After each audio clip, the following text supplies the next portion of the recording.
नमस्ते प्यारे विद्यार्थियों, गोविंदगढ़ महाविद्यालय की ऑनलाइन कक्षाओं में एक बार फिर से आप सभी का स्वागत है। मैं दीपक कुमार, सहायक आचार्य हिंदी, एक बार फिर से आप सभी के सामने उपस्थित हुआ हूं।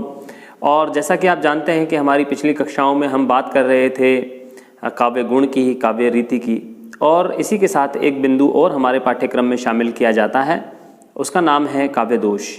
काव्य दोष क्या होते हैं? सबसे पहले हमें ये जानना होगा कि दोष किसे कहते हैं। देखिए, जिस तरह से हमारा व्यक्तित्व बहुत सारे गुणों से युक्त होता है और हमारे गुणों के साथ साथ कुछ हमारी कमियां, कुछ हमारी बुराइयां भी हमारे व्यक्तित्व का भाग होती हैं। यद्यपि हम उनसे बार बार छुटकारा पाने का प्रयास भी करते हैं, और जितनी मात्रा में हम इन बुराइयों से, इन कमियों से छुटकारा पा लेते हैं, ऐसा माना जाता है कि हमारा व्यक्तित्व उतना ही सुगठित हो गया है, निर्मित हो गया है, बन गया है। तो जिस तरह से हमारे व्यक्तित्व में कुछ कमियां होती हैं, उसी तरह से कविता में भी कुछ कमियां होती हैं, कुछ दोष उत्पन्न हो जाते हैं। वो दोष क्यों उत्पन्न हो जाते हैं, किस कारण से उत्पन्न हो जाते हैं, इस पर हम चर्चा करेंगे इस बिंदु में, जिसका नाम है काव्य दोष। तो सबसे पहले मैं लिख देता हूँ आज की हमारी जो कक्षा का प्रकरण है, आज हम जिस विषय पर बात करने वाले हैं उसका नाम है काव्य दोष। तो सबसे पहले मैं यहाँ लिख रहा हूँ काव्य दोष।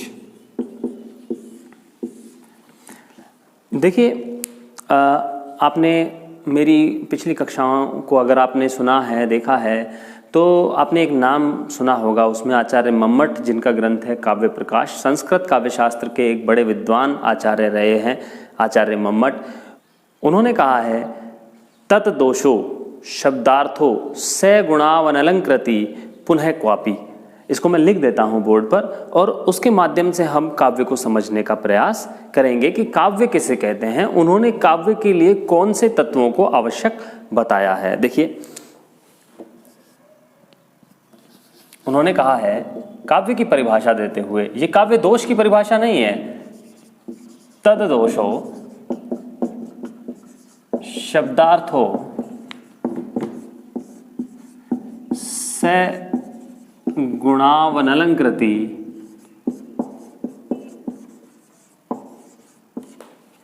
पुनः क्वापि। ये उनकी परिभाषा है काव्य की। तद दोषो शब्दार्थो स गुणावनलंकृति पुनः क्वापि। तो उन्होंने काव्य की परिभाषा देते हुए सबसे पहले ये लिखा है तद अदोषो। यहां दो शब्द हैं, तत् प्लस अदोषो। अदोष, अदोष का मतलब है कविता वह है जो दोष रहित है। कविता का पहली जो विशेषता है, उन्होंने कहा है कि कविता में दोष नहीं होना चाहिए, कविता दोषों से मुक्त होनी चाहिए, कविता दोषों से रहित होनी चाहिए। यदि उसमें दोष है तो फिर उसे हम कविता की कसौटी पर कविता नहीं कह सकते हैं, कविता की कसौटी पर वह खरी नहीं उतरती है। शब्दार्थों, शब्द और अर्थ में सामंजस्य होना चाहिए। सगुण, उसमें गुणों की सत्ता होनी चाहिए, उसमें गुण निहित होने चाहिए। अनलंकृति, और कभी कभी वह अलंकारों से रहित भी हो सकती है। कोई जरूरी नहीं है कि किसी कविता में अलंकार हो ही। अनलंकृति पुनः क्वापि कह करके उन्होंने कहा है कि कभी कभी वह अलंकारों से रहित हो सकती है। तद अदोषो, वह जो कविता है वह अदोष होनी चाहिए, दोष रहित होनी चाहिए। शब्द अर्थ, अर्थात शब्द और अर्थ का उसमें सामंजस्य गहन होना चाहिए। सगुण, यानी कि उसमें गुणों की युक्त योजना होनी चाहिए, गुणों की अभिव्यक्ति उसके माध्यम से होनी चाहिए। अनलंकृति, अर्थात उसमें अलंकार कभी कभी नहीं भी हो तो चल जाएगा। और इस तरह से उन्होंने काव्य की परिभाषा दी है। तो यहाँ पर इस परिभाषा को लिखने का मेरा उद्देश्य केवल इतना है कि उन्होंने कहा है तद दोषो, अर्थात कविता को दोष से मुक्त होना चाहिए, दोष से रहित होना चाहिए। इसी से पता चलता है कि दोषों के बारे में जानकारी होना एक कवि के लिए एक साहित्यकार के लिए कितना ज़रूरी है, क्योंकि यदि हमें ज्ञान ही नहीं होगा कि दोष कहाँ से उत्पन्न हो रहा है या किस तरह के दोष होते हैं जो उत्पन्न हो जाते हैं, तो वह अपनी कविता को श्रेष्ठ रूप में अभिव्यक्त नहीं कर पाएगा। तो यहाँ पर मम्मट ने ये पंक्ति कह करके कविता में काव्य दोषों की जो उपस्थिति होती है, कहा है कि उनकी उपस्थिति कविता में नहीं होनी चाहिए, उससे कविता का स्वरूप विकृत हो जाता है। तो अब हम बात करते हैं कि काव्य दोष है क्या, काव्य दोष क्या हैं, किसने कौन कौन से ऐसे व्याख्याकार रहे हैं, कौन कौन से ऐसे काव्य शास्त्र के विद्वान रहे हैं, आचार्य रहे हैं जिन्होंने काव्य दोष की परिभाषा दी है। तो सबसे पहले मैं अग्नि पुराण, जिनके अग्नि पुराण का नाम आपने सुना होगा, अग्नि पुराण के जो भी लेखक रहे हैं, जो भी इसके रचनाकार रहे हैं, पता नहीं है कौन है, इसलिए कहा जाता है अग्नि पुराणकार। तो अग्नि पुराण के जो भी रचनाकार रहे हैं उन्होंने कहा है उद्वेग जनको दोषः, जो दोष होते हैं उनका मानना है कि जो दोष होते हैं वो उद्वेग को उत्पन्न करते हैं, उद्विग्नता को उत्पन्न करते हैं। उद्विग्नता का मतलब है हमारे जो एक सहज प्रवाह होता है जीवन में, उसमें जब बाधा उत्पन्न होती है तो उसे कहा जाता है उद्वेग। उद्विग्न होना, व्याकुल होना, चिंतित होना, पीड़ित होना, दुखी होना, तो एक तरह से हमारे जो जीवन का जो सहज प्रवाह है उसमें बाधा कहीं ना कहीं उत्पन्न हो जाती है, उसे उद्वेग कहा जाता है। तो यहाँ पर वो कहते हैं कि कविता में जब उद्वेग उत्पन्न होता है तो उसे ही दोष कहा जाता है, या दोष वो होते हैं जो कविता में उद्वेग को उत्पन्न कर देते हैं, ऐसा अग्नि पुराण में कहा गया है। आचार्य वामन की एक परिभाषा है, उस पर आप ध्यान दें। उन्होंने कहा है गुण विपर्यायात्मनो दोषः। इन्होंने कोई बहुत ज्यादा महत्वपूर्ण बात नहीं कही है। गुण विपर्यायात्मनो दोषः अर्थात गुणों की विपरीतता का नाम ही दोष है। गुणों की विपरीतता का नाम, कोई पूछे कि गुण क्या है तो आप कह दें कि जो माफ कीजिए दोष क्या है, कोई पूछे तो आप ऐसे कह सकते हैं कि दोष वह है जो गुण नहीं है। तो ऐसा ही कुछ इन्होंने कहा है कि हमारे जीवन के जो गुण हैं वो दोष नहीं हो सकते हैं, और जो दोष हैं उसे हम गुण नहीं कह सकते। कोई सिगरेट पीता है, कोई शराब पीता है, तो ये किसी व्यक्ति का गुण नहीं हो सकता।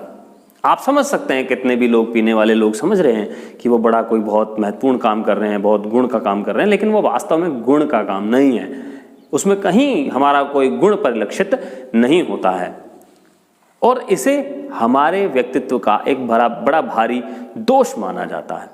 तो जिस तरह से व्यक्तित्व में भी कुछ गुण होते हैं और कुछ दोष होते हैं, दोष समाज के द्वारा स्वीकार नहीं किए जाते हैं। दोष वो होते हैं जिन्हें अक्सर लोग छुपा कर करते हैं। चोरी करना किसी का गुण तो नहीं हो सकता है, रात को छुप कर की जाती है। सिगरेट पीना किसी का गुण नहीं है, इसीलिए छुप कर पीते हैं लोग। चुर्री गुटखा खाना आजकल लोगों ने बड़ा फैशन बना लिया, लेकिन फिर भी घर में अपने पिता से छुप कर खाते हैं। क्यों? क्योंकि वो दोष हैं। तो इसी तरह से कविता के जो दोष होते हैं वो गुण की विपरीत स्थिति में होते हैं, गुण दोष की विपरीत स्थिति में है। तो यहां पर भी उन्होंने कहा है कि गुणों की विपरीतता का नाम ही दोष है, अर्थात गुण वो हैं जो दोष नहीं है, या दोष वो हैं जो गुण नहीं है। तो इन्होंने कोई बड़ी भारी, कोई बहुत अच्छी बात नहीं की है। अब हम बात करते हैं आचार्य विश्वनाथ की, जिनका ग्रंथ है साहित्य दर्पण, और इन्होंने, विश्वनाथ जी ने बात कही है, क्या लिखा है इन्होंने? रसा अपकर्षकः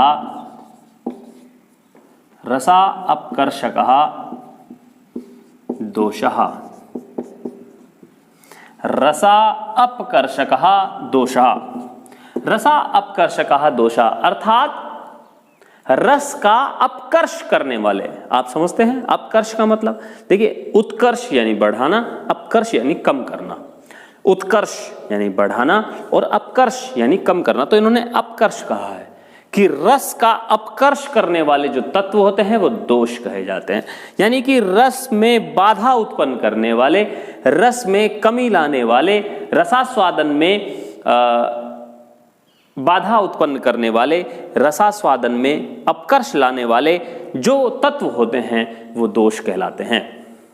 रस में रस का अपकर्ष करने वाले, रस को घटाने वाले, रस को कम करने वाले, रसास्वादन की मात्रा में बाधा उत्पन्न करने वाले जो तत्व होते हैं वो काव्य के दोष कहलाते हैं, ऐसा आचार्य विश्वनाथ ने कहा है।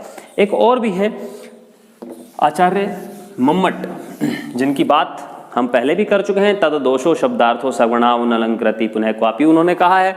यहां पर देखिए मम्मट क्या कह रहे हैं। मम्मट कहते हैं, मम्मट क्या कहते हैं देखिए, मुख्यार्थ हतिर दोष है, मुख्यार्थ हतिर दोष है,